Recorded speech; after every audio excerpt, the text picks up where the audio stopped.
Afro commies out here on his grind. Neighborhood scumbag, but he's one of a kind. Oh, casual conversation takes the day.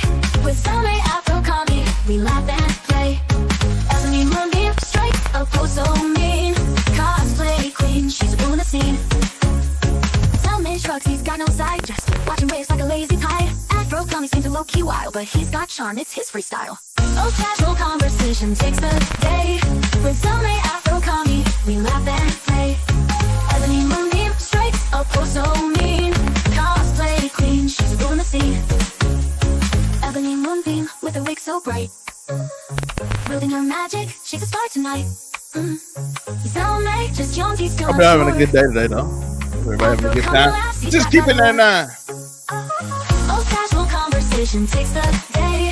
Having an amazing time. About to get in the sports. I'm working on the intro for this one, so enjoy. Casual conversation. And there's the big news coming up. I will announce it. I will tell the guys in the back later on, because I forgot to tell them before. But I will tell them after. But potential news is coming. So look out for that.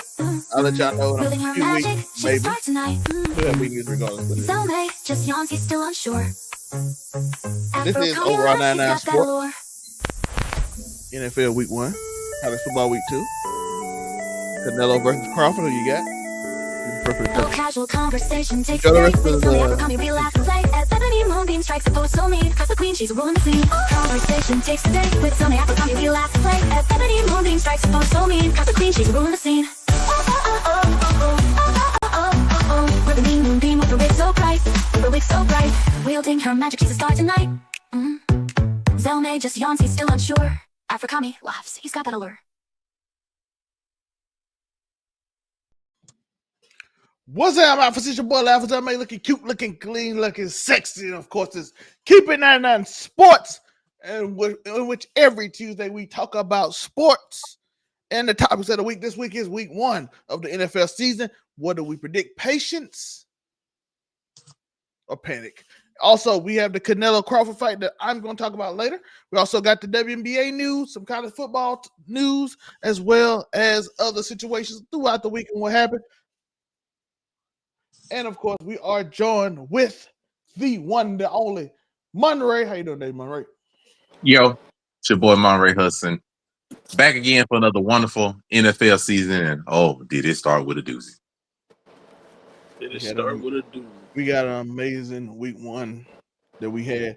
And of course, we are joined with the legend himself, the host of What It Sound Like. The one, the only, the legend himself. We got a video tomorrow, by the way, so be here for that, in which we talk about the downfall of rap. Yes, sir. It is. You know, it's your boy Hollywood Sensei the Murder Cartel. We in the building.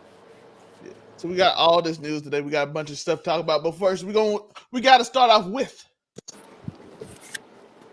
our topic, which is patience or panic. We got a list of teams to go through, in which we're gonna go. Is it time for patience or panic? And the first one we're gonna go over is the most recent one. Monray, is it patience or panic for the Chicago Bears? Now, I can't lie. I've been struggling with this one in particular probably all day. I've been back and forth. I'm going to say patience. It was bad. It was a bad collapse.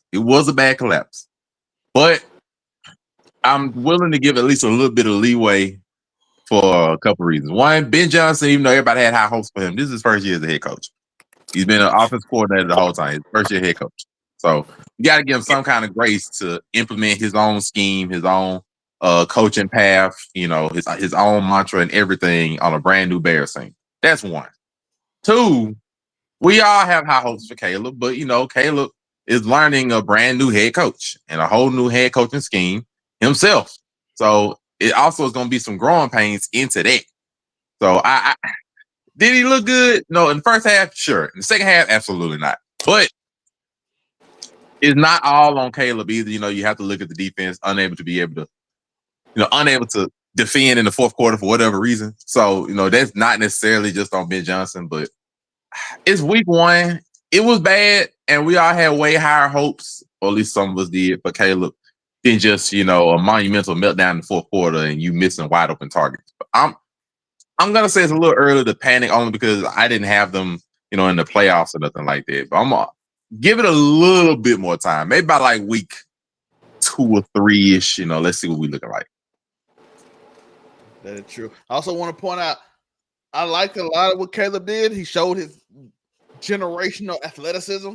Ryan Clark is generational athleticism. I know when you say generational talent, everybody just get confused and take it the way they want. His generation athleticism, but he did not make good reads at the beginning of plays on learning the offense, knowing where to go.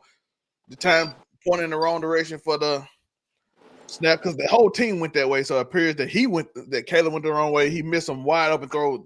The DJ Moore one. DJ Moore had like 4 wide open throws that he just missed. I ain't gonna lie, that last DJ Moore one that could have won them the game. I'm not gonna lie, that one was bad. That one was. He missed like 2 of them on the sideline, then he missed one in the middle of the field that was like would have got them off third down. Oh, bad. I just want to point out that Hollywood. Patience or panic for the Chicago Bears?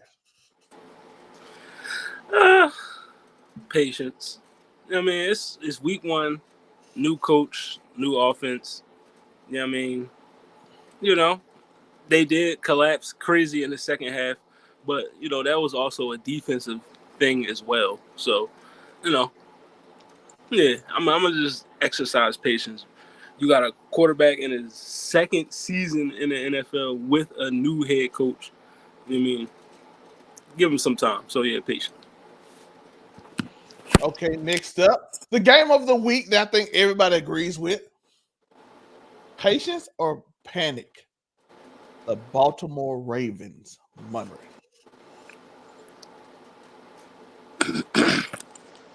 Because of the expectations, you have to panic. And I say that because Lamar, look, it's Super Bowl or bust for the Baltimore Ravens. It's Super Bowl or bust. There's nothing else going to play. If they get to the AFC Championship again, but lose, whether it's to Josh Allen or the Chiefs or some of the surprise team, it's not going to go well. It's just not. Like, their team is too talented. They have the best rushing attack. They supposedly on paper had one of the best defenses before, yesterday happened. I'm sorry. Like, there's too much expectations. You have one of the top 3 best quarterbacks in the league. Arguably, one of, if not top 3 running back in the league, still with Derrick Henry, a 2,000-yard rusher last year. You have too much expectations for to be anything less than, leading the division, leading first one draft pick, whatever. Not first draft pick, first tier in the playoffs. You have too much. So if your expectation is we're trying to win Super Bowls, you cannot come apart in a game where you have over 200 yards rushing. You cannot come apart where you're leading by 15 with 5 minutes left. You cannot come apart that way. It is horrible. That's a horrible loss.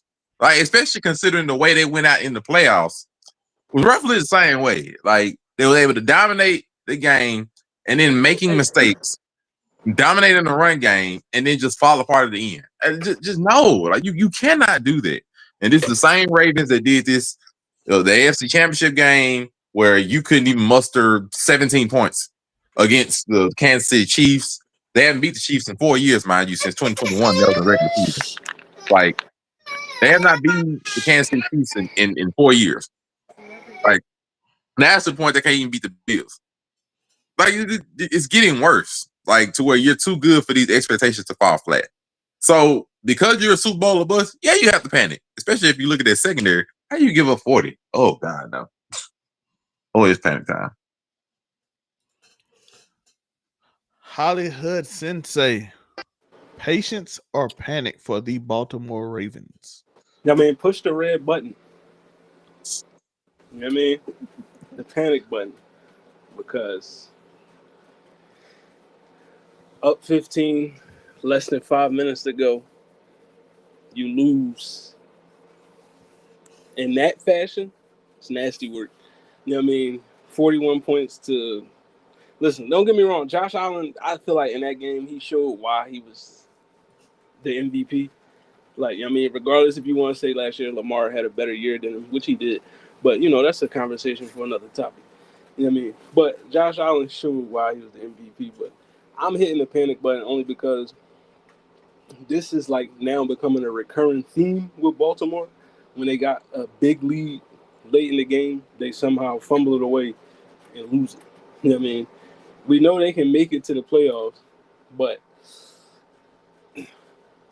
you know, at what point in the playoffs are they going to go up by 15, 16 points, 17, whatever, and then lose with 2 minutes left in the game or some shit like that? So, you know what I mean? It's definitely time to panic because as much as I love Harbaugh and respect him, you ain't been getting it done, brother. And that defense is looking very not Baltimore Raven-like. Like, you know what I mean? Ed Reed and Ray Lewis turning over in their graves, and they ain't even dead yet. But yeah, panic. I do agree. It's a panic. Why? Because let's go over last season. Y'all see this stat, right? Look at the Ravens. This is by point differential per game. Plus 11 first quarter, plus 41 in the second, plus 28 in the third, minus 18 last season in the fourth quarter. This last season. That means been a consistent thing, even last year, that they dominate the first 3 quarters, and the fourth quarter is the only quarter they ultimately lose. It ain't even like you can. I know people can point out that, hey, you can point out like, oh, they have big leads. Listen, last year nobody had more big leads than the Eagles, and the Eagles was plus 60 in the fourth quarter. Saquon didn't play most fourth quarters because I had him in my fantasy, it pissed me off. So I'm telling you right now, they have plus 60 in the fourth. Green Bay plus 40. Every team with a winning record. Bills plus 50. Let's see, all the winning teams. Steelers plus 15. Kansas City plus 60 in the fourth quarter. Green Bay plus 40. Lions minus 6, but they had a bunch of big leads too, but they only minus 6. And that's mostly from like 2 games, by the way, because if y'all remember, the Lions had 2 games where they gave up like a ridiculous amount of points in the fourth quarter. But most other winning teams last year had a winning score plus score in the fourth quarter.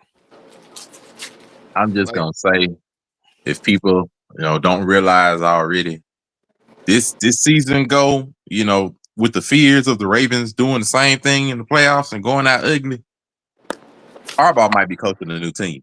I can tell you that now. I think he officially on the hot seat after this loss. So, Bro, Super Bowl. They literally play scared in the fourth quarter. They they game plan changes. Zay Flowers don't get targets in the fourth quarter no more.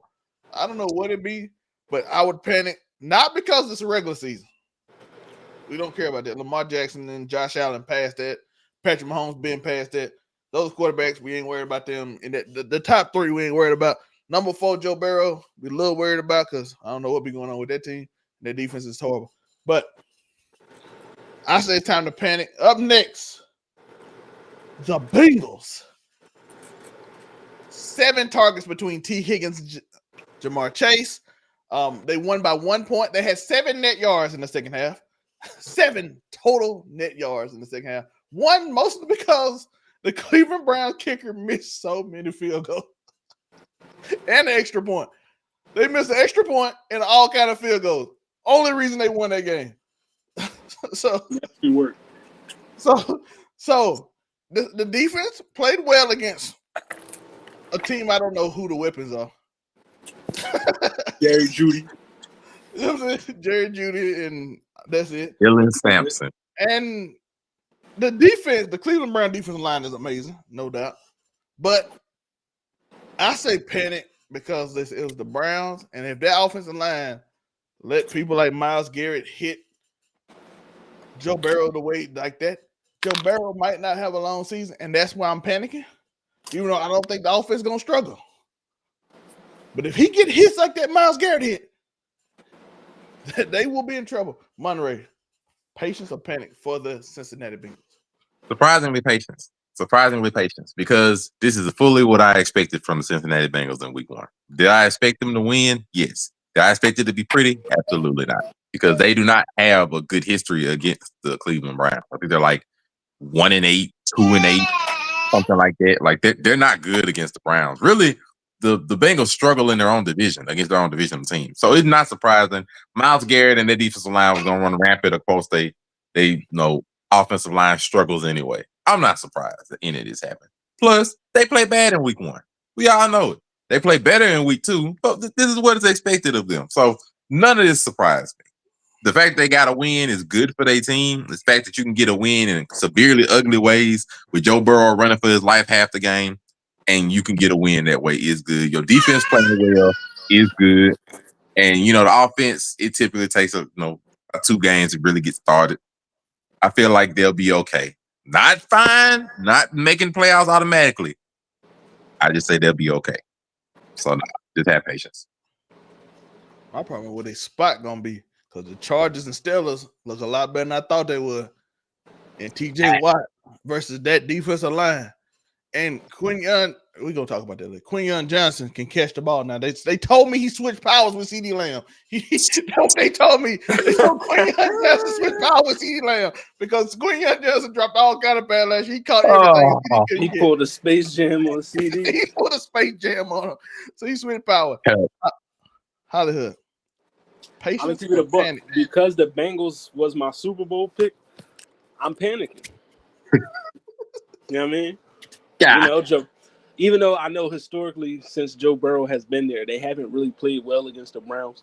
So you can kind of take that game offensively with a grain of salt, especially for Joe Burrow and Jamar Chase. Like, Jamar Chase ain't getting 2 receptions in too many more games moving forward. You know what I mean? But I'm panicking because as long as that offensive line is that offensive line, I'm worried. You know what I mean? I'm worried, is Joe Burrow going to make it through 4 quarters playing behind these niggas? You know what I mean? Because they couldn't stop a burglar getting into Fort Knox with every goddamn weapon in the world. The way this offensive line is just horrible. Like, Joe Burrow, I don't even know if he's going to make it through, 17, 18 games, whatever, how many they play. I'm panicking because that offensive line is horrible. I mean, until they do something like make a in-season trade or something, bring somebody in, because if Joe Burrow going to be playing on his back most of the season, y'all ain't going nowhere. That's the same thoughts I had. Listen, TJ Watt's in the division, and Myles Garrett, you got to play him one more time. Listen, if he stay healthy, the offense going to do what the offense do, but if he don't, ain't no other quarterback staying behind the offensive line. I don't care what many weapons you got. We got another one. Patience or panic? The Detroit Lions, who have most of their team back, except for 2 guards, which seem vital, and the 2 coordinators, which is vital. Monray, patience or panic for the Detroit Lions? Nah. Have a little bit of patience. It's the first week. Did they look bad? Yeah, they definitely look bad. But the same thing I gave to the Bears, I have to be respectful and give to them as well. They waited, and now they have new offensive and defensive coordinators. They were playing in enemy territory with a brand new defensive man who was trying to take Jared Goff's lunch money for half the time that he was in. So, I'm gonna be fair. Like, Goff isn't good under pressure. We all know he's not. But it just didn't look good. It looked like they're trying to find themselves. It looked like they weren't really ready for the game. And, we couldn't even see the offensive looks for anybody, really. So, I'm not going to say panic. It was an ugly game, sure. But, no, it's a little too early. And they got way too much talent on their team to be considered that you need to just go ahead and give up on them. No, it's too early. Just patience. Hollywood, patience or panic for the Detroit Lions? The Detroit football Lions, I'm going to say patience. You know what I mean? New coordinators and all that stuff. Injuries. You know what I mean?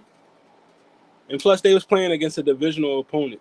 It's always going to be a tough game against a divisional opponent. I mean, and the Packers is, that's a good team. It ain't like they, got spanked by the fucking Jaguars or the Panthers or something. So, I mean, just patience. Just give them a few weeks, get adjusted to the, new coordinators and get people back healthy. They'll be fine. Got too many good skill players on that team to be panicking at the moment. So, just patience. I'm going to give a little bit of panic. Why do I want to say panic? That division looks stacked. And I got something to say about the team they played later on, but we're going to get there when we get later on. But That division look really talented, and if they don't get it together quickly, they might get too far behind in that division. That's my only problem with. That's my only reason I'm comparing, because week 1 to me, overall, just talent wise, even though without quarterback and everything, the division looked probably one of the best divisions to me in football. Just overall talent, speed, quickness, athleticism everywhere. You still got a few quarterback questions. You still got a few other questions. Division really talented. You don't want to get behind too much. So I got a little panic. We got to get it together this week in practice. We got to panic a little bit. We got to be like, hey, we can't get behind. We cannot get behind week 2. So I do have a little bit of panic for the Detroit Lions. And some people question the offensive coordinator. We'll see Jared Goff look very human compared to last year. My only thing about that is that the Lions have one of the hardest schedules in the league. Going 15-2 again without those coordinators, I think is just a bit unrealistic. I don't really feel like a lot of those coin flip games are going to go in their favor. So I expect a little bit of, fall back compared to what they were last season anyway. So it wouldn't be surprising if they didn't win their division. A regular betting man would still pick them to do it, but I wouldn't be surprised if they, ended up just, being like 10, 11 wins instead. Because a lot of them wins they got were really just against the odds that people thought anyway. So that's fair. I have a problem with all the division. I don't think they're gonna win it after week 1, but we'll get to that. Patience or panic. We're gonna start off with Hollywood. Houston Texans. Houston Texans. Patience or panic. I want to say panic because I feel like whatever plateau CJ Stroud was on in his rookie season, he been tumbling off of that shit the past, like last year and even in this game. It's just the offense just looks shaky. Joe Mixon hurt. Nick Chubb coming back from what injury he had? What, an ACL, Achilles, whatever. I think it was ACL and MCL, if I remember right, something like that. Yeah, so, and, you got rid of, Stephon Diggs is gone. Tank Dell is out. So, really, offensively, it's just Nico Collins, a bust. And even that's not working right now. So, defensively, they still Gucci, but offensively, I don't know, man. CJ Stroud, he need to get it together because he ain't looking like he was looking in that rookie season. So I'm panicking. Monterey, Houston Texans. Patience or panic? My answer is panic, but it's for a different reason. My answer for the Houston Texans would have been the panic before the season even started. Because look, and it's bad to make this comparison when you think about it. The Houston Texans have failed CJ Stroud dang near like they failed their last quarterback. Because their last quarterback was extremely talented, before all the suits and everything in that nature. Was extremely talented, and what did they do? They failed to get him adequate protection and everything else, and wasted it. And then just stuff happened, in the midst of those. So it was like, because you forgot, Deshaun Watson requested a trade before all that mess started happening. He requested a trade. Right. So that means they had failed him, and now 3 years in, on the third year of CJ Stroud, they're failing him because his offensive line we knew was bad. Did they address it in the offseason? No. They did not address it. Did they address wide receiver issues because, they were going to lose? They were not going to have Tank Dell starting out the year, and they had already traded Stephon Diggs. Sort of, like they drafted a couple people like Jaden Wiggins, but we don't even know how they're going to turn out. So his offense was off, and then Joe Mixon is gone for who knows how long. So they left him up the creek without a paddle. But literally they did that. And this was before their game where they might have the best defense in the league. At least top 3, something like that nature. And they still left the man out the paddle. Like, you forget, they lost, 14-9? Mm-hmm. You couldn't even manage 14 points because y'all let your top 10 potential quarterback, some people have him a little low on the list now, but either way, you left your top 10 potential quarterback out to dry. Like, none of this surprises me, but it disappoints me because it's like, why are we like this with them? Y'all should be competing for Super Bowl potentially. competing for number 1 seeds because you have a great quarterback, and they failing. So it's panic time, but it was panic before the season started, and it's gonna be panic for the rest of this season. Why? Simply because they are failing CJ Stroud because they are doing the same thing they did with Deshaun Watson, not getting him what he needs to succeed. So I apologize, CJ. You finna be dang near like Joe Burrow because both of y'all might be running all of this season. Shameful. And this, I agree. It's panic time for him. CJ Stroud isn't as confident as he was when it started. I saw the Commanders gave Jaden Daniels his receiver like, yo, we're gonna make sure you still good. We're gonna give you Debo. We're gonna give you help. You already got a decent offense now. We're gonna make sure nobody go away. We're gonna just keep it up. We're gonna try to improve the defense. Houston seems like they keep making bad decisions. Joe Mixon last year was a good pickup, but you didn't help the offensive line, so it don't matter. It's panic time for them. It's simple. Patience or panic? Monterey, the Kansas City Chiefs. I know you got an interesting perspective on that. Now, I know we debated about this, but I will change it from what I initially thought because Xavier Worthy is more day-to-day. It's a dislocated shoulder, so it's not a long-term injury, and it's actually quite possible he could be back even as early as this coming week. But so because it's not a long-term injury, I'm going to say not to panic. It's going to be patience. I mean, the Kansas City Chiefs, after 2 years of having, questionable offenses, we've finally been able to say, like, okay, they've been able to push past questionable offenses the entire time and still get to a Super Bowl. Win or lose, they've gotten there. So they deserve at least a little bit of patience. Now, is there red flags in there? Yeah, especially along defenses and stuff like that. There's definitely red flags, but I give them enough of respect because Xavier Worthy will be back, hopefully in short order. And, 100%, of course. And then you'll get Rashee Rice, and your offense will start to pick up steam with those receivers as the season goes on. Now, Travis Kelce, boy, looking like he's struggling. But I'll be fair and say they deserve the right to have a little bit of patience. The beginning of their season might be a little ugly, but I think it'll pan out a little later. I don't know about defense, though. Yeah. Look, I said the Chiefs might. I had the Chiefs patience because the early of the season might get rough. You got my Eagles next. Y'all losing. Let's get up. Y'all goodbye. Keep going. Then you got the Giants. You got some hope. Russell Wilson look awful. The owner don't want it. They paid Russell Wilson too much money. The owner don't get rid of him. You got that game. You good. The Ravens, it's a toss-up. We don't never know what's going to happen in the fourth quarter. Patrick Mahomes is amazing in the fourth quarter.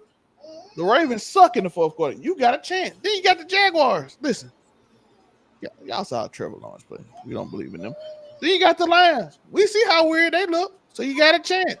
But once you get past that, you got a game here and there.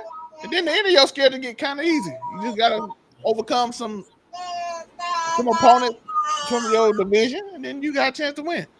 So for me, patience. Early in the season, it might look like a panic. But Patrick Mahomes looked good. I know he overthrew some throws. You got to understand, he was throwing to Thorpe and not Xavier Worthy. All those plays were meant for Xavier Worthy. Xavier Worthy is that much faster than that guy. Those would have been hit if it was Xavier Worthy. He got Travis Kelce, they showed on the podcast. Taylor Swift was excited about him. He didn't like that, so he took him out. That's a joke. People, I know people might not get jokes. I saw a meme that said, because she's like, Xavier Worthy, my favorite player. Then he takes him out. Interesting, Travis Kelce. Interesting. But okay, I don't know if Hollywood's still here to give his take on if it's panic. Young Hollywood said he'll give his take. Don't worry. It sounds like he's saying panic. All right, so the Chiefs, I mean, as long as you got, Patrick Mahomes, I mean, just patience. It's like what Aaron Rodgers say that one time, RELAX. Just relax, Kansas City. Y'all good. Y'all got you got the best quarterback in the game. One of the best head coaches. Even though I would be a little bit panicky because, you're probably about to start 0-2 for real. They probably gonna lose to the Eagles. I mean, and then you gotta worry about like Travis Kelce. I don't know, dog. To me, I don't know. I could be reaching, but it looked like he deliberately took that man out, dog. I don't know if they got beef or something. If Xavier said something to Taylor Swift's favorite player, bro. Yeah, I mean, but that hit looked like it was a little too close for comfort. Yeah, I mean, that wasn't no accidental. You know what I mean? Like and Xavier Worthy, that's a small nigga. You know what I mean? So I don't know, dog. Like they might have some inner turmoil going on in there. So, but no, patience because I mean it's Patrick Mahomes. They've been through this before. You know what I mean, losing streaks or whatever. You know what I mean? They battle tested. This is a veteran club that knows how to win football. So it's patience.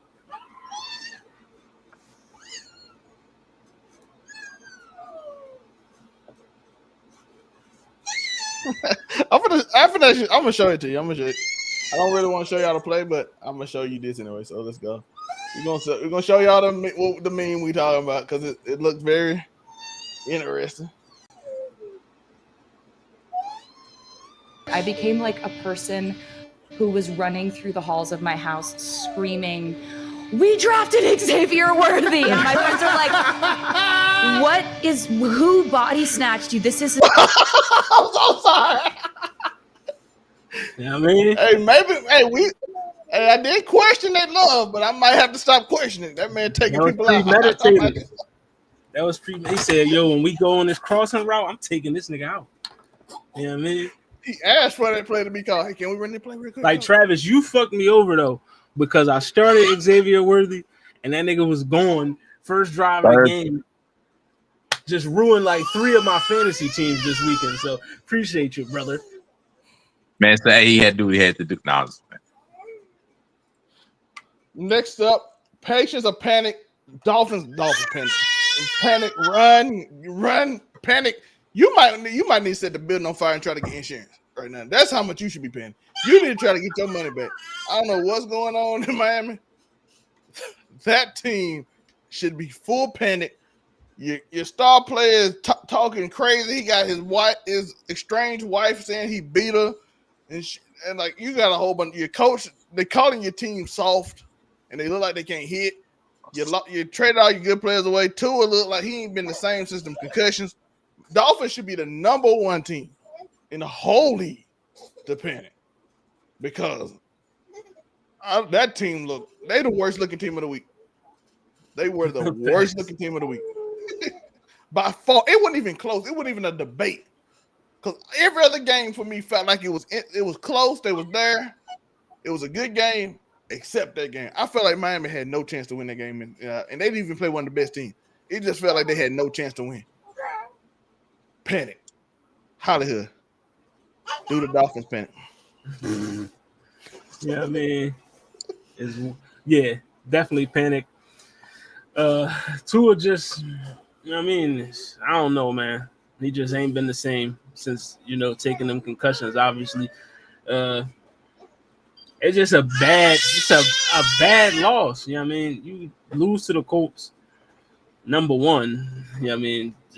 And then you had Daniel Jones out there looking like the second coming of Andrew Luck or something. Like, I mean, you thought Andrew Luck was back out there the way they had Daniel Jones looking. You know what I mean? This shit was crazy.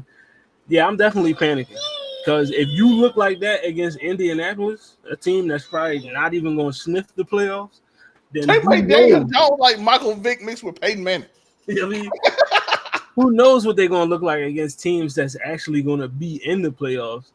I mean, and judging how the Jets look, they probably now the 3rd best team in that division. It might be worse than New England. I don't know, but yeah, it's panic time for Miami. I feel bad because Mike McDaniel probably out of there. You know what I mean? After this one. My shout out to Mike McDaniel. He one of the most beloved coaches because he seemed like a down to earth dude, but your team ain't performing. I don't know what's going on. Tua, we're going to get into it later on. Monterey, patience or panic for the that ain't even a question, bro. We all know it's panic time. But I'm going to go ahead and be real with y'all. The Dolphins are headed for a full blockbuster rebuild next year. Like, let's go ahead and keep it a bean. If this year go the way that everybody's fearing now, they end up with like a top 5 pick in the draft. I'm gonna tell you right now, they getting rid of everybody. 2 are probably gonna be cut because I don't know if anybody gonna trade for them at this point. 2 are gonna be cut. Tyree gonna be traded. They probably keep Waddle, so they have some person for the new person to throw to. H-Ham maybe. McDaniel gonna be fired. The general manager might be fired. Like, they headed for a full rebuild. We can go ahead and spoil this because nobody's gonna really expect much from the Dolphins anyway. But if they continue to look this bad, look, let's keep it being. They headed for a full rebuild. So we passed panic. Right now, we planning for next year already, and it's just week 1. They burn it down, get the insurance. Burn it down and get the insurance. They planning to be in the business for Arch Manning. I'm gonna tell you right now, it's already a wrap. Like, I can tell you, the owner looking for next year. He's like, all right, let's go ahead and get ready. I might get rid of everybody. Just as soon as we hit, let's say high ball, or if they get 10 wins, go into the playoffs, lose again, they still might get rid of everybody. But if it just go anywhere below 8 wins, yeah. It's been a wrap. Tyreek might get, because that'd be about what, week 7, week 8 when we get to the trade deadline. So Tyreek possibly going to the Chiefs. We can go ahead and start looking at them rumors because there's not a lie. There's some rumors already out there. He might be going to the Chiefs, something like that. If they start trading, I'm just gonna be real with y'all. That nigga back. I'm telling you guys, they gonna be getting rid of everybody. Everybody. The second that Minka Fitzpatrick, you might go back to the Steelers. Because I'm telling you, they headed for this rebuild. They're going to get rid of everybody. I'm saying the second they hit 5 losses, and if they ain't got more than 2 wins, bro, you can go ahead and go call it a bean, bro. It's a wrap. They go ahead and get rid of everybody. So we headed for a rebuild. Sorry, Dolphins fans. Just hope you hit it big in the draft next year. But we ain't talking about the winners as much. But shout out to Minnesota. Shout out to the Bills. Shout out to, I don't know why we said the Browns. No shout out to the Browns. We don't want to talk about them. The Green Bay Packers. Everybody. Shout out to all the teams that played. The other. You want to know what? I'm gonna say this, even though it's crazy. I mean, shout out to Baker. You know what I mean? Shout out to Fake show. It ain't crazy. Shout out my nigga Baker. You know what I mean, he did his thing. That ain't crazy. We will actually get into that game later a little bit. So they should have lost. I just want to shout out all the teams. We know what they did and just want to show love to them because we ain't gonna really get to them today. So I do want to just show some love to them. And the last team, patience or panic, New York Giants. I'm gonna say patience. Jackson Dart is coming. Just let him cook. Let my guy. See, he turned into, like somebody said, he turned into Travis Kelce, and Travis Kelce turned to him. So let him cook a little bit. Then they gonna get tired of him. CC gonna do a tour and he gonna leave and he'll be all right. Then you gonna have Jameis and Jackson Dart. Jackson Dart is coming. Patience. Monday. Panic immediately.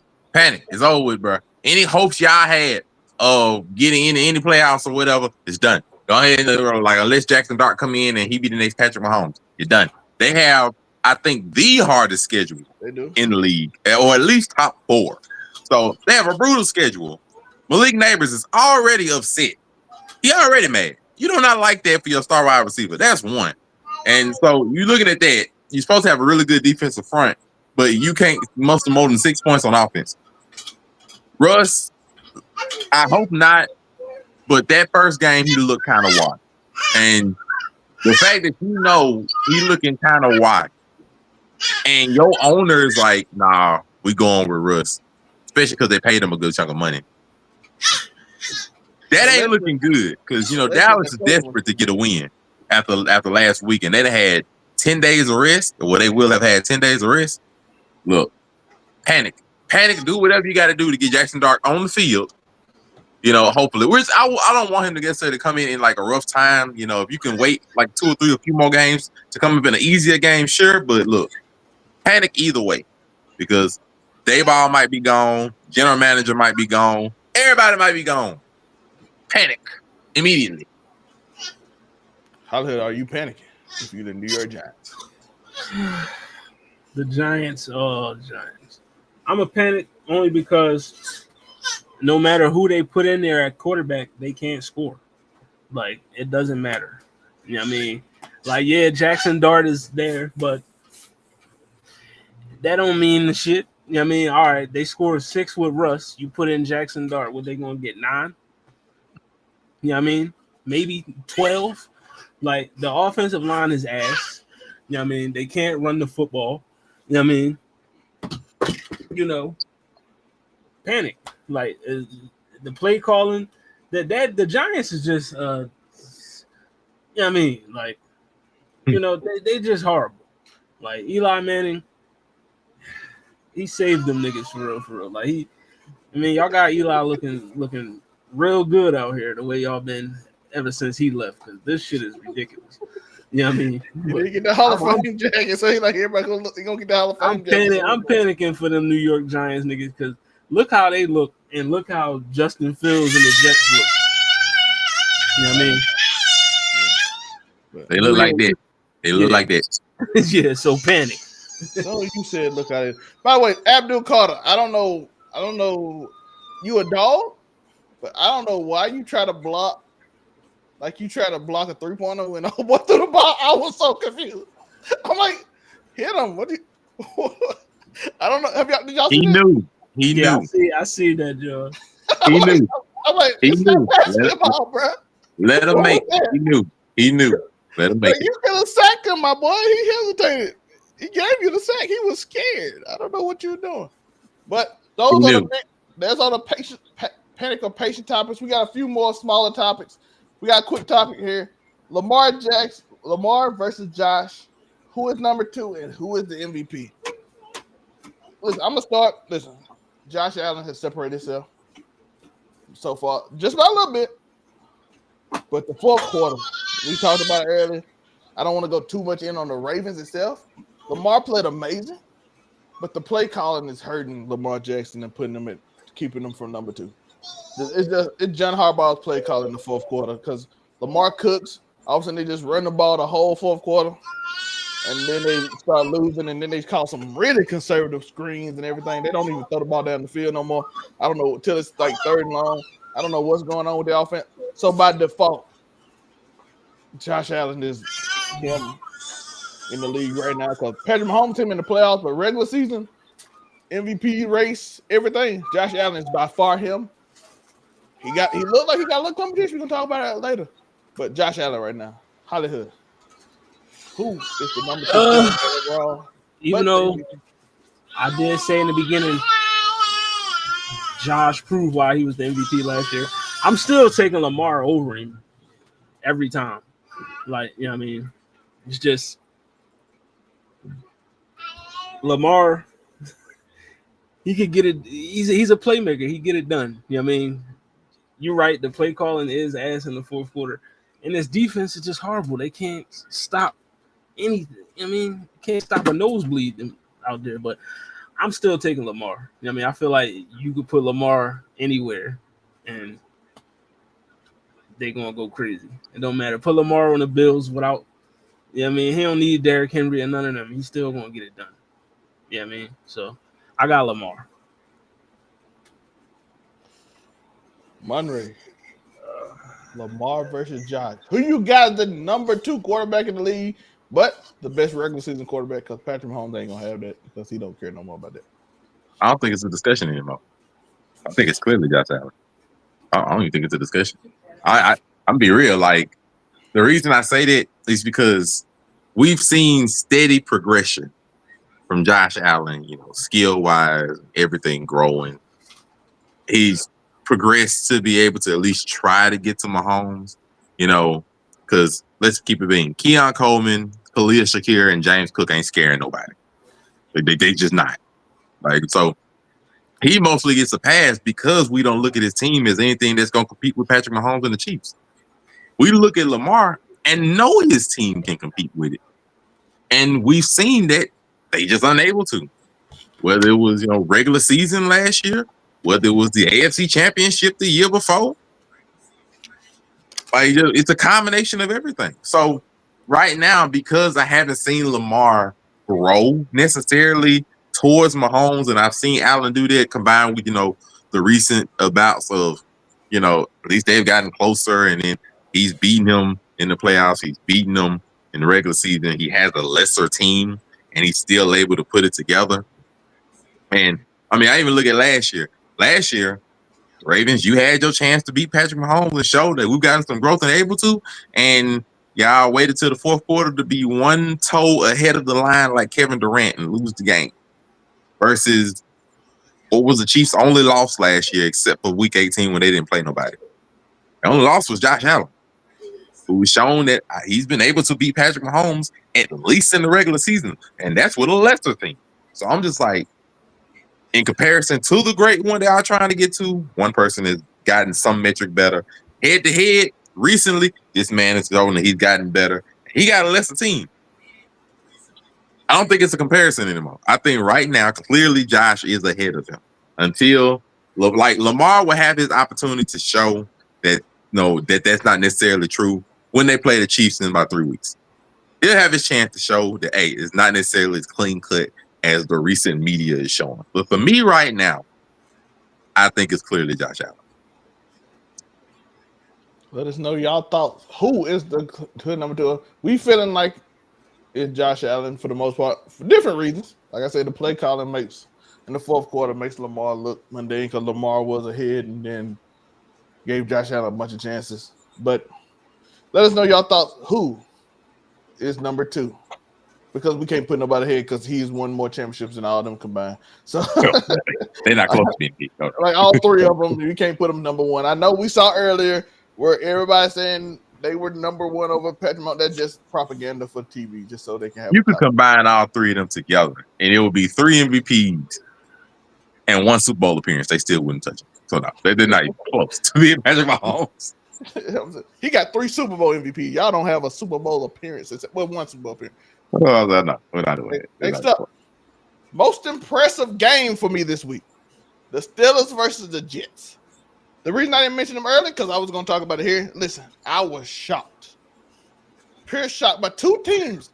One, the Steelers, who spent almost $100 million on defense, and the Jets, who also spent like $40 million extra on defense, to play against 2 quarterbacks that played for the other team last year, and they both put on a quarterback clinic. Listen. They told me Justin Fields couldn't throw. I saw dots. I'm talking about 2 corners thought they had picks. He shot it between both of them for a first down. If it wasn't for some like simple mistakes that Justin Fields did not make himself, they should have won that game. But Aaron Rodgers also played amazing. He did throw a pick, but that 4-touchdown game, great game by him. He had some. It felt like both quarterbacks had something to prove against their former team, which led to a great game. But I want to know, Monray, your thoughts. Steelers versus Jets. Okay. I'm going to go ahead and keep it a beam with you. I think it was a one-off. I for both teams. I think it's generally a one-off. Like I would be shocked if both teams, frankly, score 30 points in another 4 games like this season, just because their offenses really on paper don't look like they would score that much on a regular basis. I think it was solely the emotion of this game. Aaron Rodgers, essentially how they feel. Wasted the Jets' time for 2 years after giving them everything he wanted the second time around. Didn't do well. Steelers threw away Justin Fields after he gave them 3-2 record. Was doing fine for him. Threw him away for Russell Wilson. We saw how that went. So I think just both of them came there like, I need to prove something to this team. And they came locked in, ready to work, and they put on a show. After that, I really just, and especially because both of the defenses decided to lay an egg, I just really don't see that happening like that again many more times this season. So I think it was a great game. I don't see it happening like that for either team like that. I think respectively, both of these teams go on to average like 23 points a game, something like that, and they'll keep on going regular. I think it was a beautiful game, but I think it was a one-off. Like this is not the norm. I don't expect the Steelers to go on and be one of the highest scoring teams in the league. I don't expect the Jets to have Justin Fields throw almost 300 yards a game. I don't expect that at all. I generally don't. But I do think it was good showings for both, that their offenses can produce. Like, and shock a lot of people that think their offenses couldn't do anything, myself included.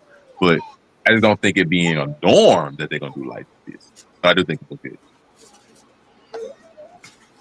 Hollywood, how we feeling? The most impressive game of the week: Steelers versus Jets.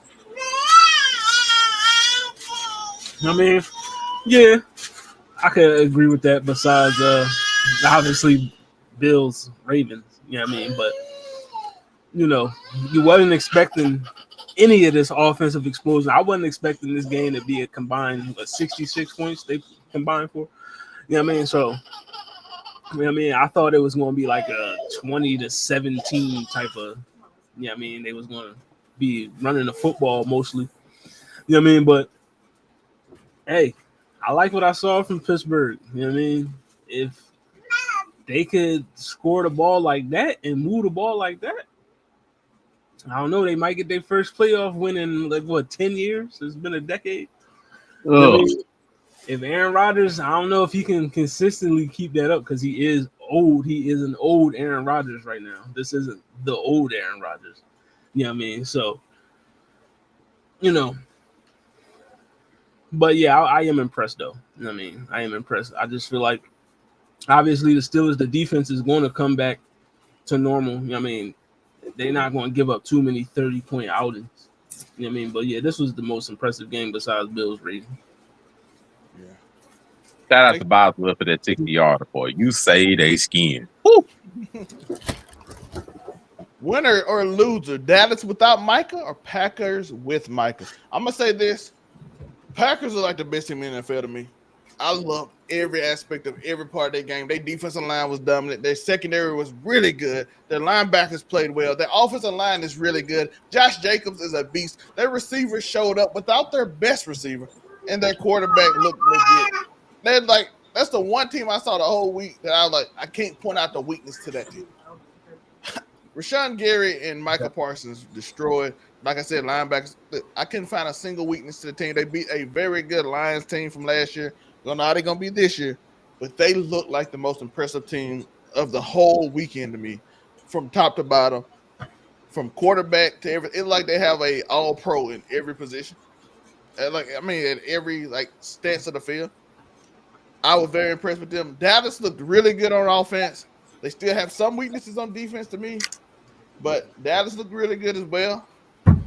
It looked like it might work out for both teams, but it like the Micah trade personally made the Green Bay Packers the best team in the league to me as of week one, just on field. Hollywood, thoughts? Winner or loser? Packers definitely winners. You know what I mean? That defense was flying yesterday. I mean, on Sunday. Yeah, I think I got to agree with you. They might have been the most impressive looking team in week one on all sides, both sides of the football. I mean, Dallas, I feel like once they figure out who the primary pass rusher will be, they can figure it out.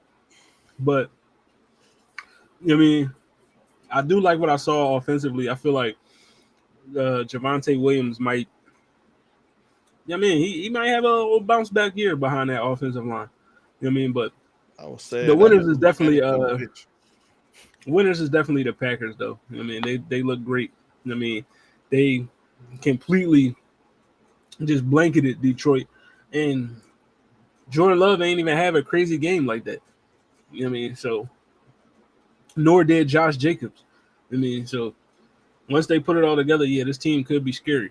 You know what I mean? And if Michael Parsons, if he gonna be playing like that every game, he's on 40% right now. I'm like, oh, you know what I mean, that's gonna open up pass rushing lanes for other players. Rashawn Gary. You know what I mean? That's gonna get secondary more time to do shit. You know, all right, yeah, listen, yeah, the Packers, they definitely won.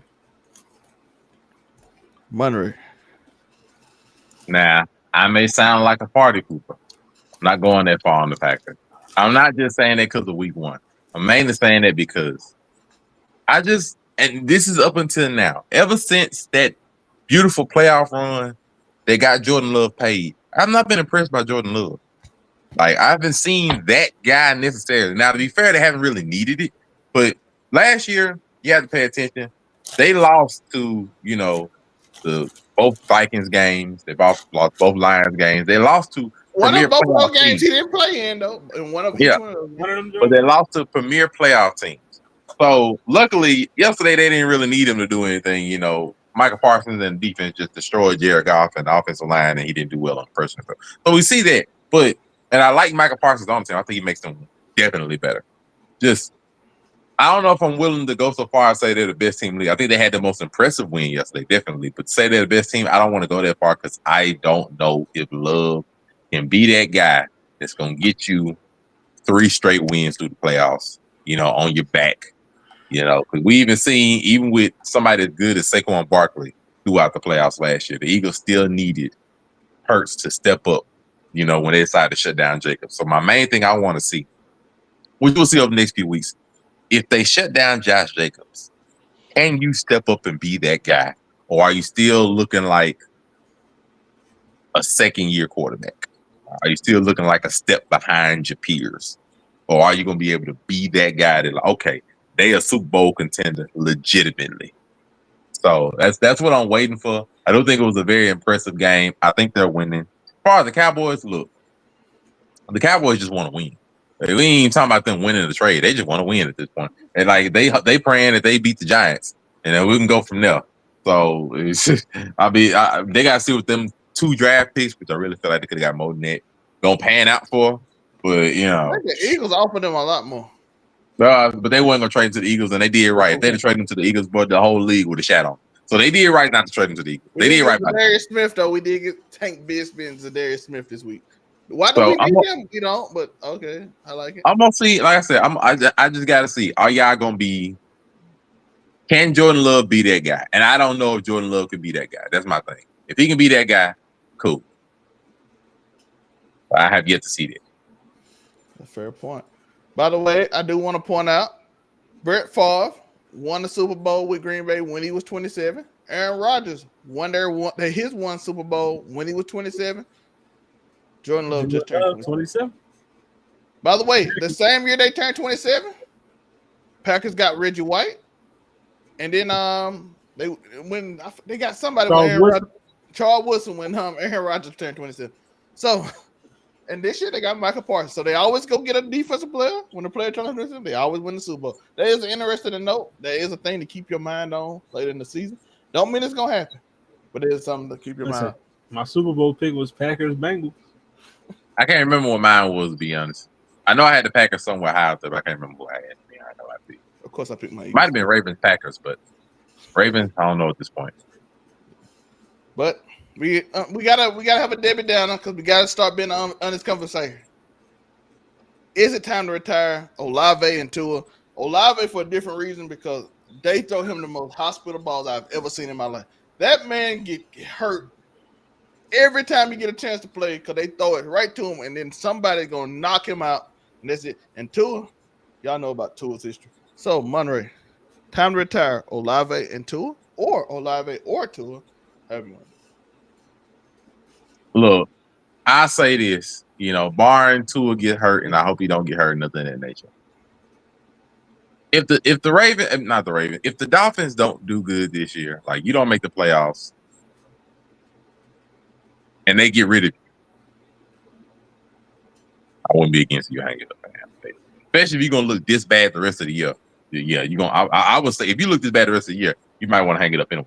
But if they don't do nothing, you get traded away or something in nature. And I don't really see a lot of teams really gonna take a chance on you like that. You got your big contract. Thank God you got paid. You might just have to let it go. As far as Olave, request the trade first. Like, bruh. Like, I thought it would stop when Derek Carr retired because Derek Carr used to throw you some of the most dangerous balls I had ever seen. Like, I mean, my man getting lit up from some of them Derek Barr lives I'm seeing him. So I thought that would stop when Derek Carr retired. Nope. Apparently, Rattler done learned from the same school that Derek Carr done learned from, and they just slinging this man into harm's way. So, request a trade. Get out of there. The rest of these wide receivers is not complaining like this. Please. My man don't even complain to get the ball. He might not even want the ball. Like, please, go somewhere else. And I don't like saying like the Chiefs, for example, some of that nature. Bro, go to the Chiefs. Patrick Mahomes ain't gonna do you like that. Please. He is begging for a wide receiver right now. And I'm pretty sure he'll love a young Chris Olave, but just this ain't the way. Don't go for retirement unless you want to, of course. I respect all your decisions. Request a trade. Get the heck out of there, bro. Kellen Moore got this job and he won't get no other job. Believe it ain't gonna affect him that much if you gone. Get out. Leave. Hollywood. I agree with Monray. Tua, I say Tua, listen, bro, hang it up. I wanted Tua to hang it up last year after the, I mean. He did. He did. When I was like, if you ain't gonna play with the helmet cap, bro, just go ahead. You know what I mean? Just go ahead and get up out of here because you keep taking these hits. And like, I get it. You making generational money that's gonna help your family for generations. But at the cost of your body, your mind, you know what I mean? You ain't even gonna be able to enjoy the shit. You know what I mean? Because you're gonna be a vegetable by the time you fucking 30. You know what I mean? So for Tua, definitely retire. Chris Olave, you know what I mean? He one of them talented Ohio State receivers. Just get out of New Orleans, bro. Get out of there. Like, if I'm him, I'm telling my agent, yo, we got to get up out of this joint. Like, you know what I mean? I'm hurting this joint because the quarterbacks always put me in harm's way. And then y'all got me playing with Temu Patrick Mahomes. I'm good. Like, get me up out of here, dog. Like, trade that nigga for a 3rd round pick. Send him somewhere, 2nd, 3rd round pick or something. Send him somewhere where he can catch the ball and not have to worry about a defender decapitating him as soon as he try to go for some yards after a catch. You know what I mean? Like, god damn. Like, and don't get me wrong. I don't got listen. The Saints, I don't give a damn. Fuck y'all. But you know what I mean? A man's life is at stake. A man's health is at stake here. Like, Olave, just get up out of there, bro. Call your agent and tell them, like, you send me to Tennessee or something, Jacksonville. Send me to Cleveland. Don't talk about this. Somebody anywhere but New Orleans. Just send me to New England, anywhere but New Orleans. Get me up out of here, please. When I saw Slant Man, which y'all don't know, I call Michael Thomas Slant Man because that's all he ran. Slant Man tell you, hey, bro, they're hospital balls. Get out there, bro. Don't go there, bro. That man throwing. Why you think I retired early? I just ran slants. I ain't never seen anybody throw a slant for the safety it. Yo, get out there, my guy. This our last week 1 football topic. We want to give some flowers to some young star players. We have flowers given to the Cam Ward. Why? Them receivers dropped so many of your passes, bro. I just had to give you something. Somebody got to give you an award somewhere, dog. The end of that game was crazy. Missing field goal. They can't catch. Kevin, really, I'm going to draft you in my fantasy. I'm glad I didn't because you dropped everything. I don't know what was going on. Every time he threw it to somebody, he threw it to the sideline, dropped it. They go to round back. They can't put the feet down. They just drop. I don't know what was going on with Tennessee, but Cam Ward actually looked good. I don't know. They just couldn't catch us. So, J.J. McCarthy, you look frightened, terrified, and scared in that first half. I don't know what they told you in the 4th quarter, but you came alive. Michael Penix out here Superman diving.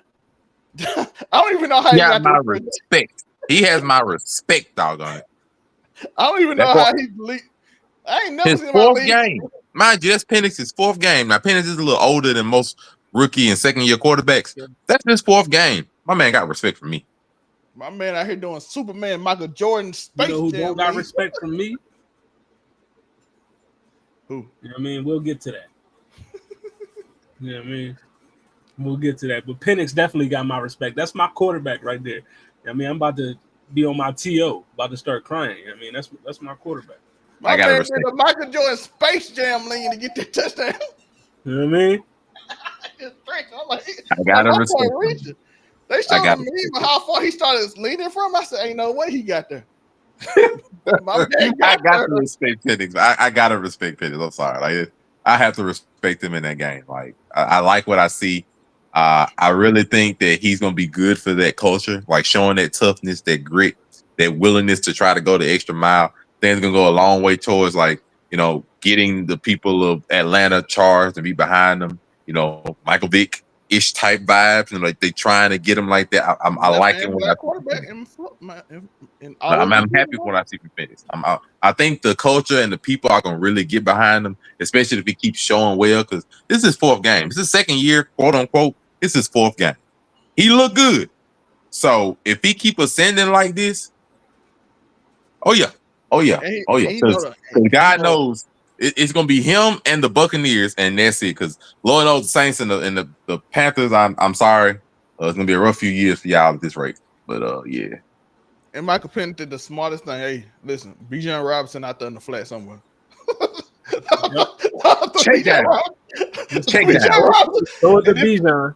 Check down. What do you have? 148 receiving yards? I'm like, what the? Just check Dude, down. smart.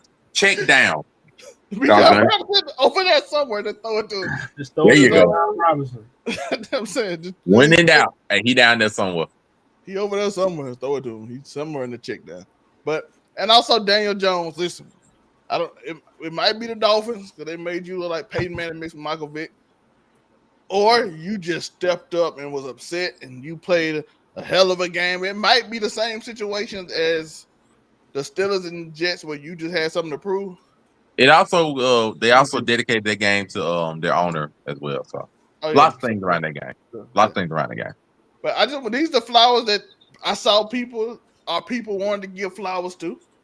But this is also where we're gonna also give y'all the space to say y'all biggest surprises and biggest disappointment. Even though I didn't put it up here, I'm always put it in the flowers giving segment every Tuesday. Where our biggest surprises and biggest disappointment. Hallelujah. Biggest surprise and biggest disappointment this week. Biggest surprise. Player, team, whatever. Biggest surprise? I ain't gonna hold you. JJ McCarthy. You know what I mean? That was my biggest surprise. I wasn't expecting him to turn up like that in the second half. I mean, he showed me something. You know what I mean? He showed his team something. Like, I mean, he definitely put the squad on his back and said, we ain't losing to these niggas. You know what I mean? And he got it done. So, and the biggest, you know what I mean, disappointment, you know what I mean, the Atlanta Falcons organization. You know what I mean? Because because Atlanta, y'all kept on the team a Negro that missed, let me count, 1, 2, 3, 4, 5, 6, 7, 8, 9. 9. I had to move the thing out the way so you can see it. 9, dog. The nigga missed 9 field goals last year. 9 of them Jones. And it cost us at least 3 games. We went 8-9. You do the math. Those 3 games, you go 11-6, you make the playoffs, and you win the division. You know what I mean? But so that's my biggest disappointment because they kept a man that missed 9 field goals on the team, and then what did he do at the end of the game? Missed the field goal. So that's my biggest disappointment because y'all, and also because our pass rush is still non-existent. Because like, did they even touch Baker? Like, yeah. So I'm disappointed. That's my disappointment, right there. Monterey, biggest disappointment and biggest surprise. Okay, I can be fair. My biggest surprise is definitely Josh Allen bringing that game back from the brink of despair. Like, I'm sorry. 16 points in 4 minutes I'm gonna be shocked that you were able to keep your composure on a game where everybody thought y'all were done. Everybody thought you were just getting ran right. You were getting ran right, but you to be able to Buffalo crowd left. Yeah, like they were leaving, and you to keep your composure, not only for yourself but for your team. Be like, hey, we not out of it. Just keep your focus, keep well in it, and be able to pull that game out and bring it to despair. It's crazy, and so that's probably giving them enough momentum for the rest of the year off of that one game to be like, hey, never give up hope until 000 and all that. Like, so he got himself a lot of credit for that. My biggest disappointment, even though I'm happy at the result of the game, but my biggest disappointment is probably the Denver Broncos. I don't understand how your defense, like Cam Ward, literally, y'all got saved from being an embarrassment and being like the biggest upset of the weekend, because had Cam Ward's team been able to catch any of the balls thrown their way, y'all were upset. And I just could not believe that the offense just looked that bad. You know, Bo Nix, they had a good look last year. He was the second best rookie quarterback last year. Everybody was happy on him and everything. They were the biggest, favorite of that game for a while. And I look up and it's like, why these 2 picks? Why this fumble? Like, why y'all not getting anywhere down? I mean, Cam Ward giving y'all the ball basically for 3 quarters. Sean, what are you doing? Why is it looking like this? Why am I afraid of my survivor pick that was supposed to be a 10-point favorite dang near? And y'all squeak away? That's my disappointment. Because it's like, we used to think before the season started, we were talking Broncos competing with the Chiefs for, their division title. Now we're looking at Broncos maybe make the playoffs. Like, oh my gosh. Boy, it's going to be a long season. For some of these things, at least. I agree. Ward got sacked 6 times. 2 of them was his fault, 100%. The other 4 was just horrible offensive line. They had so many drops. He was 12 for 28, 112 yards. But he got and still could have won. They only lost by 7, 8, and still could have won. Yeah, so that was a bad look. But that was the NFL Week 1 segment. Monterey has to go. I don't know if Hollywood staying for the college football Canelo conversation. I mean, yeah, I can. Okay, so Hollywood will stay with me, and we'll talk about college football Week 2, and Monterey. Yeah, because I don't know enough about college, so I have to catch up with that next time. Otherwise, it's your boy Monterey Hudson. Everywhere it says Monterey Hudson, Facebook, Instagram, TikTok, Threads, and of course on Make It Make Sense, the podcast on Saturdays. We will be here. Thank you all for watching, and continue to watch for the rest of this. Yeah. All right, shout out to Monterey. I do gotta tell Monterey something in the back, so I'll send it in the private in the back, so you'll know. But so I'll just take it.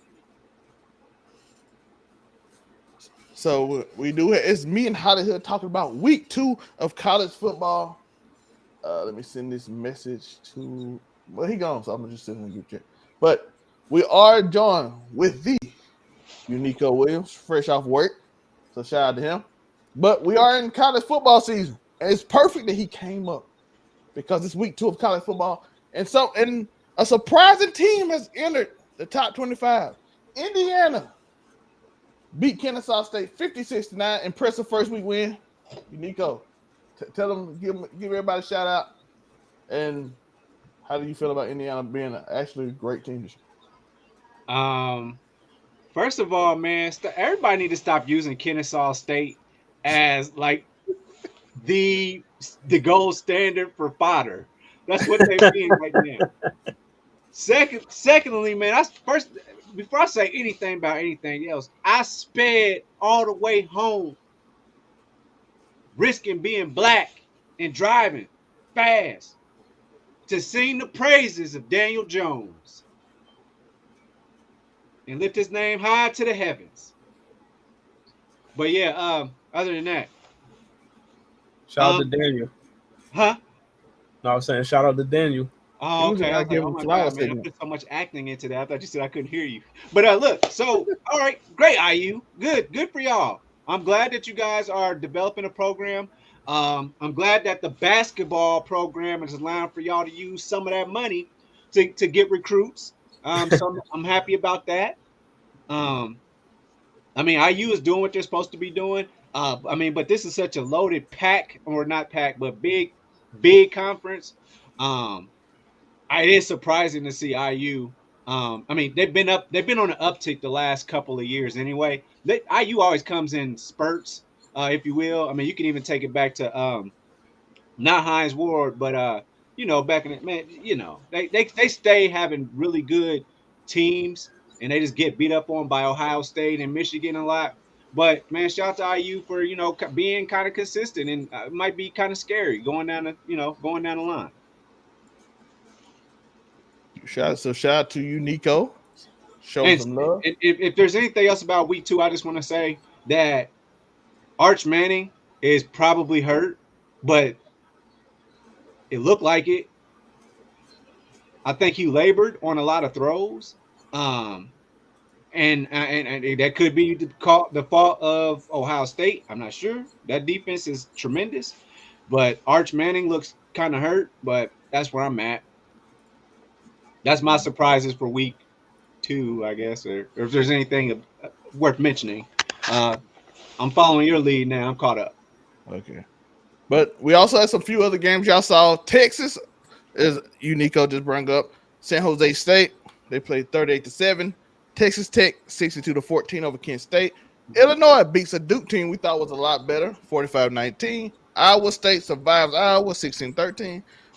Penn State FIU 30-0. Florida State, their quarterback got moxie. They was up 70-0 in like the middle of the third quarter.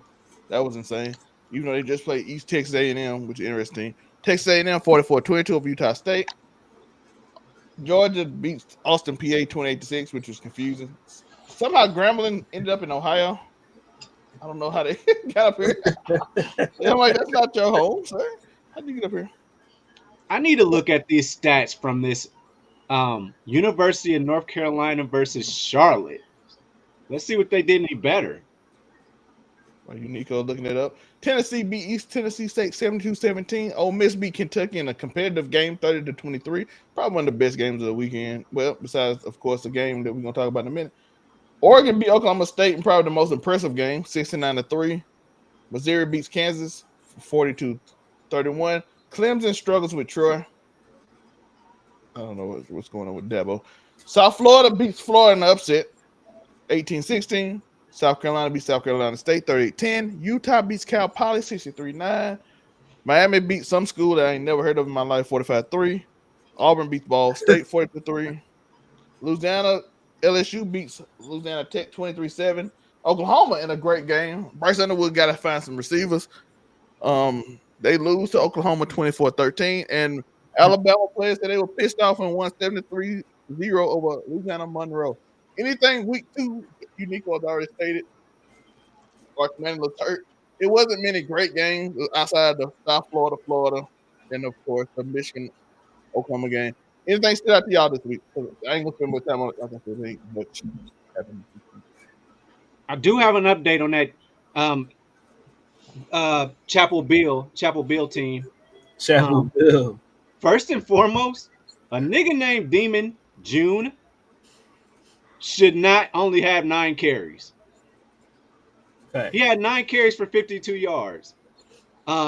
Their quarterback. Now, again, this is against the highly touted Charlotte. I didn't even know Charlotte had a team. I didn't know there was a place called just straight up Charlotte. But Gio Lopez was 17 for 25 against Charlotte for a whopping 155 yards and 1 touchdown. I'm just saying, what is Bill Belichick doing? What is he trying to do down there? Demon June had 1 reception for 0 yards, by the way. Come on, Demon June. His name is Demon Month June. Crazy. I do want to give a shout out to Caleb Downs, who has played 1,000 snaps now at Ohio State. Has never allowed that corner has never allowed a touchdown in his college football career. Yeah, shout out to him. That's an insane number, by the way. Shout out to my LSU Tigers 2-0. Shout go. I told niggas we was gonna beat Clemson. The one thing though I want to say about college football, you know what I mean, like, of course Florida is ass. I just want to get that out the way. You know what I mean? South Florida, shout out to them though. You know what I mean? Upset Boise State. Bradley? Oh yeah, he nice. They upset Boise State first week, then they beat Florida the next week.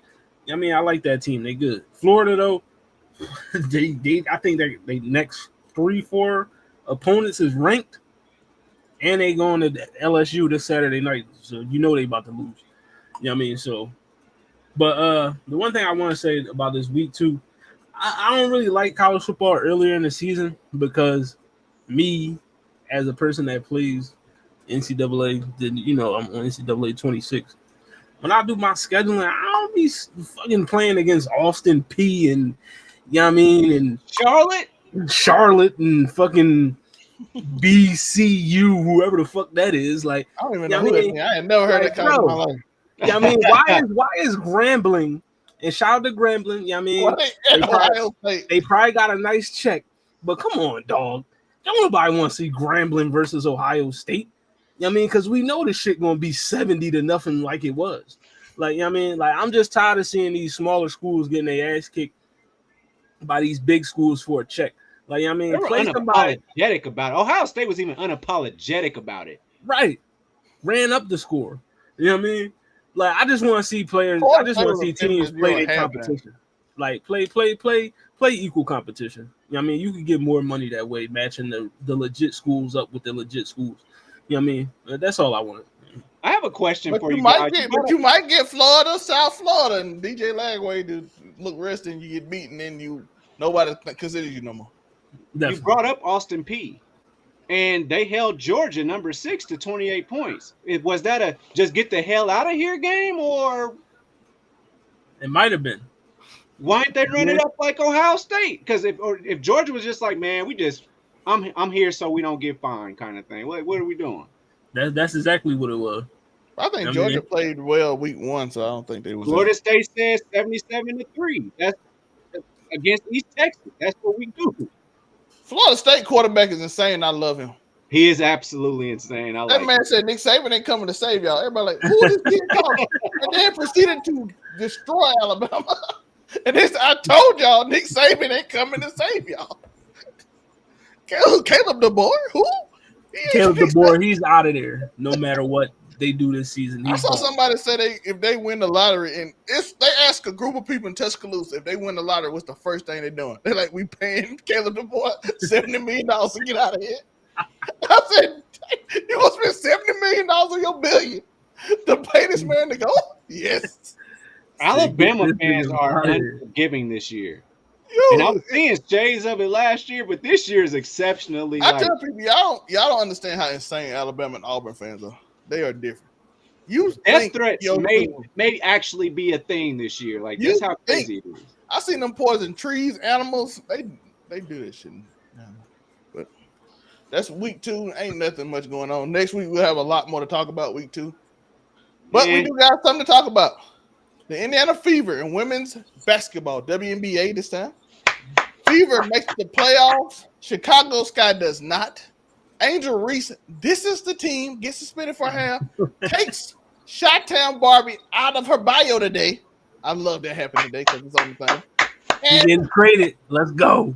And a bunch of reporters agree with her on how Chicago Sky run their organization. They were agreeing. I was like, it was just like regular Chicago reporters, not even just like the black activist ones. It was like, yo, this team is horrible. She's right. And I'm like, so how do we feel about Indiana Fever making the playoff without their ball stopper? I mean, they star player. Whoa. And hey, there's no such thing as a sophomore slump this year. She actually got way better as a basketball player. Yeah, she shot 2% on the road this year. Congrats. But she gets triple doubles now. They're not just rebounds. She gets she almost had a quadruple off turnovers. So shout out there. See, you starting to act like them from last year. You act like one of them. She shot 3% from 3 on the road. You're acting like we're not gonna do this. You're acting like an Indiana Fever fan towards Angel Reese right now. All of a sudden her team got better when she left. I just want you to know that. Aaliyah Boston.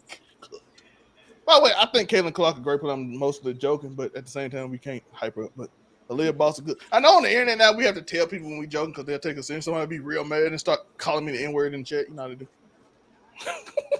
I gotta say, with the Fever being the state team, I gotta say, I'm glad that Caitlin Clark said, you know what? I'm hurt. I'm not playing the rest of the season, and let's see what you bitches do without me. Like in regards to WNBA as a brand. Now what y'all gonna do? So now they just put the league on Angel Reese because they are just saying Asia, not even talking about Asia. Asia's putting up 40-point games back to back to back. She's clowning if you love the game of basketball. Asia's killing. Paige Buchers, she got a career ahead of her. it's a lot. It's a lot of names in this WNBA, and we don't. You got a couple of the girls that like each other that be talking about each other on the Twitter sometimes, and that's a little bit of drama. And that is what that is. You know how that go. But I mean, Caitlin said, "All right, I'm going to step back away from the WNBA. Y'all don't talk about me at all. Now I'm injured. Okay, y'all talk about I'm fiery. I got a bad attitude. I'm stepping away. Okay, now y'all put the league on Angel Reese. I guess at this point, right? Is that the face right now? With Caitlin Clark being gone, she the Well, the face. playoffs. Well, I think they got one more game and they out. And they ain't in the playoffs, so it's not going. She ain't gonna be enough for the playoffs. Either. So my question is this. My question is this. So Angel Reese ends up being a face, and y'all hit her with a senior year of high school, half of a suspension, a half suspension. Like I'm 17 or 16 years old, bruh. Seriously? Me? Mm-hmm. Y'all gave me, and we ass? And we ass? And I'm the best player? And you trying to send me a message? And we asked. Chicago must be ran by the same niggas that said we built different over here in Chicago. Donald Trump better keep the National Guard out of here. We different. We die for. Must have that same guy with that same mentality running that organization to even let that slide, man. Chicago Sky about to lose so much bread if Bayou Barbie leaves because she ain't Chicago Barbie no more. She ain't old black Barbie. She is took Trapdown out of her name today, which was interesting. But so you have to. I want to trade. Get me out of there. I don't know what you get in the trade in the WNBA that's really groundbreaking as far as first round pick stuff like that. Unless they going for what's that girl name from USC? Unless they going for her soon. I don't know. But go ahead. I'm sorry, Juju. Yeah, Juju. Yeah, I want to put out some stats before we give it to Hollywood. Of course, the most watched game of the year was the season opener. Guess who was in it? Unico, who was in the opening game of the season? To my Dallas? The WNBA, who was the opening game? Oh, the WNBA, who was in it? Yeah. Was it Fever versus Sky? Yes, and it was the highest watched game, 2.7 million, by far the most watched game. It wasn't even close because, of course, the two stars was in it. Because I know people don't like to give Angel Reese credit. She gets a lot of views because the only other team that got close to viewership as the Fever on average was the Chicago Sky. So people love her. But it was the race war. It was the race war. Everybody watched it. Now ain't no race war. But WNBA this year averaged 794,000 viewers per game, while the Fever got 1.26 million of that on average. So yeah, Caitlin Clark is a very big. Chicago Sky, I think, had over the average too. So them the only two teams that had over average. Everybody else was below, which is 21% markup. Also, non-Fever games was 549,000, which is a 37% jump. So that means the league is 30% more popular. So that's a big jump for them. All-time single season attendance record with 2 million people. This is as of August 2nd, by the way. It broke the league record in 30 less games than any time in history, which I think was what 2002, 1998, something like that. So the league is probably more popular, even despite people not watching because Caitlin Clark ain't play. But it's more popular than it was because people did get interested after watching a few games. They might have saw the Aces play. They might have saw the Sparks play, who was in the fight for the playoffs position. They might see Kid Jackson.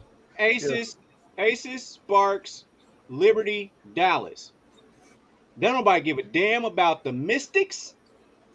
Don't nobody care about the Minnesota Lynx. Like them Minnesota Lynx got the best player in the league, maybe besides over them two going for the top player.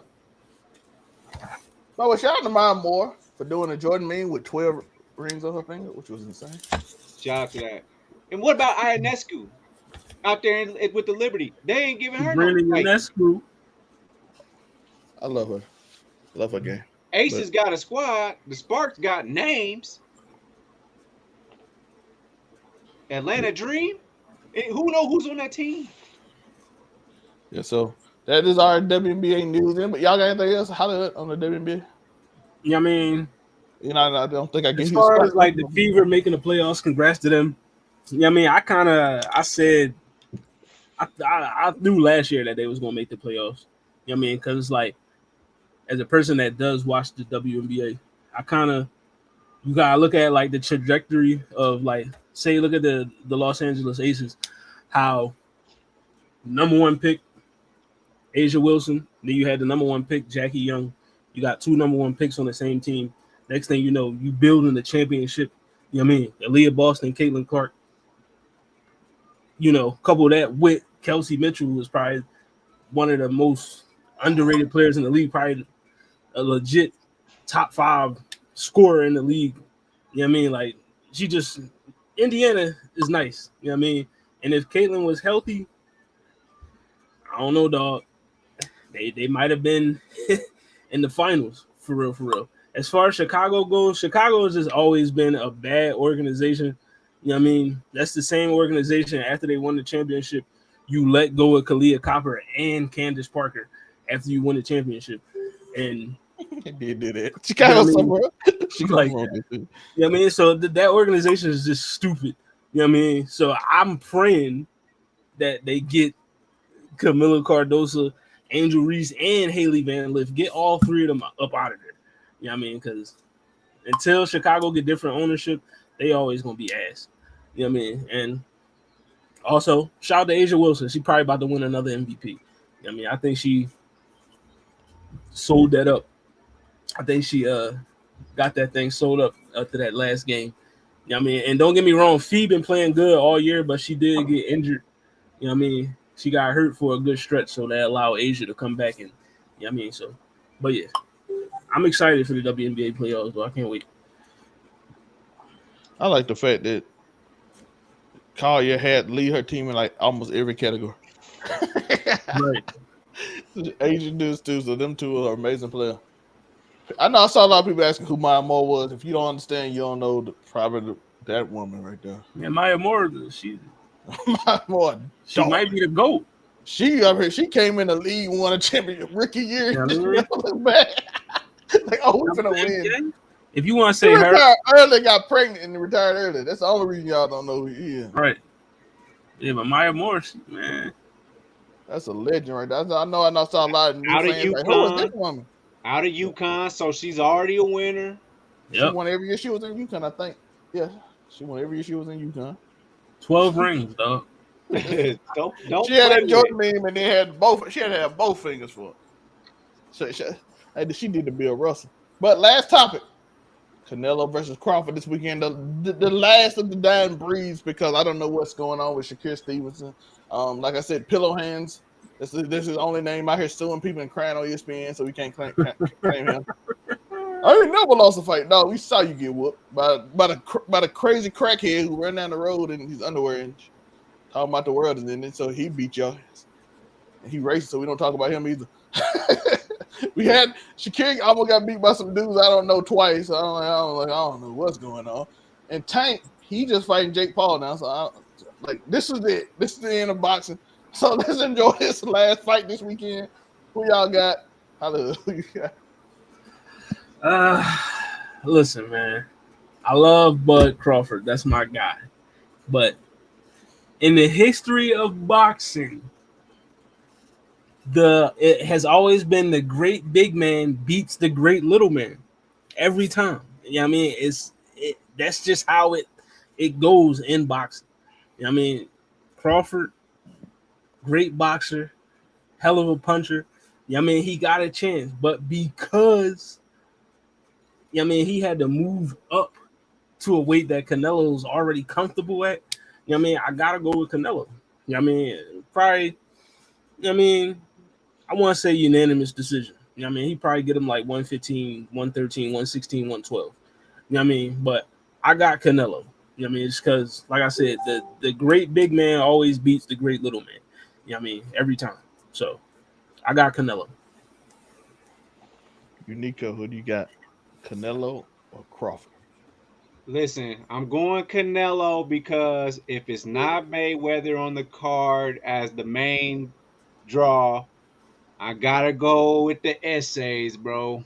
I'm sorry. I'm going with they do Cinco de Mayo, that whole card. Everybody win except for Floyd. I mean, everybody lose except for Floyd. And them folk got some real good records against brothers. So I ain't gonna say I'm rooting for Canelo. I'm saying that I think that's your W. It's gonna go the distance. I don't see a knockout. It's going the distance. Yeah, I'm gonna be different. I'm giving it to Bud. Let's go. We need somebody to give it to Bud on this show, and I'm gonna give it to Bud. I ain't I'm got no rooting reason. for him.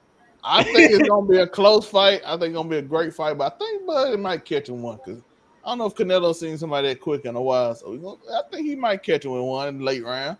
Might shock him a little bit. Might get a knockdown. Might sleep him a little bit. I don't know, maybe. Like, I ain't seen Canelo ever get hit like that before. One time he did get hit with Mayweather.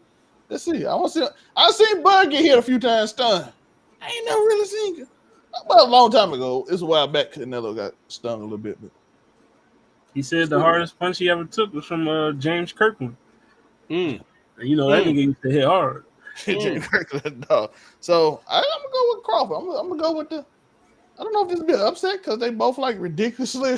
Like I don't think you have an upset in this because it is like the fight we've been wanting forever. So we finally gonna get it, and then after that, I don't know what Boston gonna do because we gonna have. I mean, if only Deontay Wilder didn't get knocked out too many times, we would be good. I still like the fact that Tyson Fury admitted that he got knocked out, and then on the way down, Deontay punched him one more time, and he woke him up.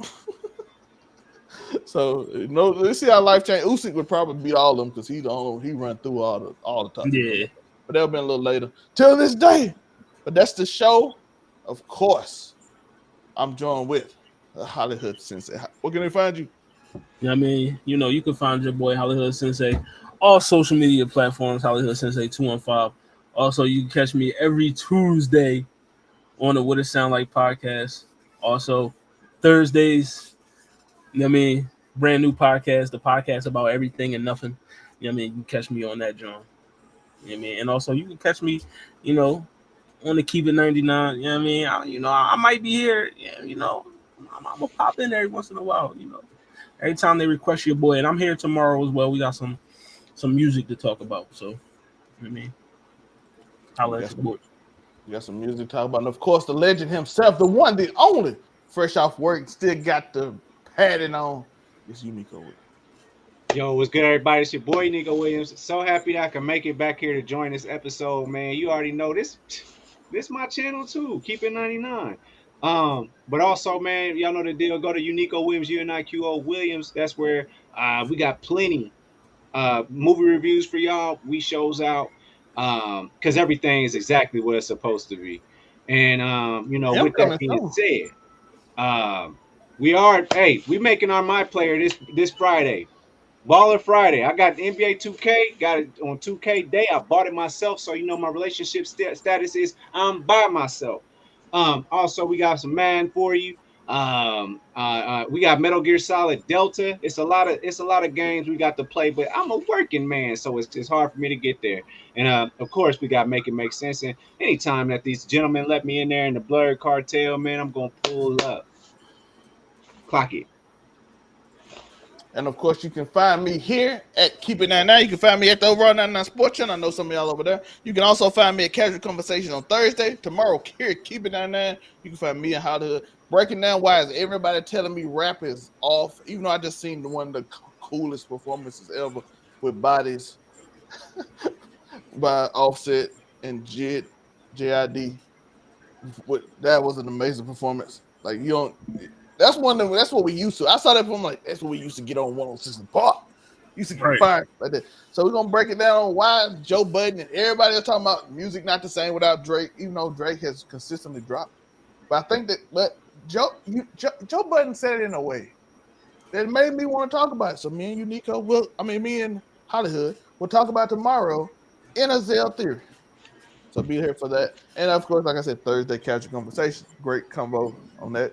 Make It Make Sense on Saturdays. Hopefully I'll be able to make it this time. There's a lot of stuff been going on later. And big news coming. I can't tell y'all yet. Well, one of them I know for sure happens. It has to do with me. The other one, we'll see. We'll see. It's in the work. We'll see. I'm excited about that. I do appreciate y'all. It's a casual conversation ending, so I don't have the sports ending. I'll make it tomorrow. I'll have time tomorrow to make the sports ending. You Nico, got anything to say before you end? Yes, we big B's because on the background it say keep it 99 studio. We big B's, bitch. Yes, we it's not in that studio. Keep it studio. You know Keep it studio, mother. Studio is crazy. Shout out to the quick AI. Normally we cover it up, so I didn't care, but now it's 3 people. So it doesn't Studio is crazy. It usually it's a 4 or 2, so I just like, let's keep it. I don't care, stupid AI. Clip it. But I appreciate y'all. See, the catch conversation ending will change next week. I'm sorry that y'all have to, because I know it's a little different. I like it though. So hey, I need to get in the shower, nigga. You stay here until I tell you this news after this show. All right, appreciate y'all. Peace. It's LA, Julie's on the fence, talking circles and makes no sense. Afro commie's out here on his grind, neighborhood scumbag, but he's one of a kind. So casual conversation takes the day. With Salme Afro commie, we laugh and play. Ebony Moonbeam strikes a pose so mean. Cosplay queen, she's ruling the scene. Salme shrugs, he's got no side, just watching waves like a lazy pie. Afro commie seems a low-key wild, but he's got charm, it's his freestyle. Oh, casual conversation takes the day. With Salme Afro commie, we laugh and play. Ebony Moonbeam strikes a pose so mean. Cosplay queen, she's ruling the scene. Ebony Moonbeam with a wig so bright. Wielding her magic, she's a star tonight. Salme just yawns, he's still unsure. Afro commie laughs, he's got that allure. Oh, casual conversation takes the day. With Salme Afro commie, we laugh and play. Ebony Moonbeam strikes a pose so mean. Cosplay queen, she's ruling the scene.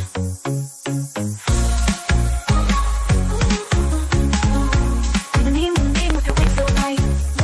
Ebony Moonbeam with her wig so bright. Wielding her magic, she's a star tonight. Salme just yawns, he's still unsure. Afro commie laughs, he's got that allure.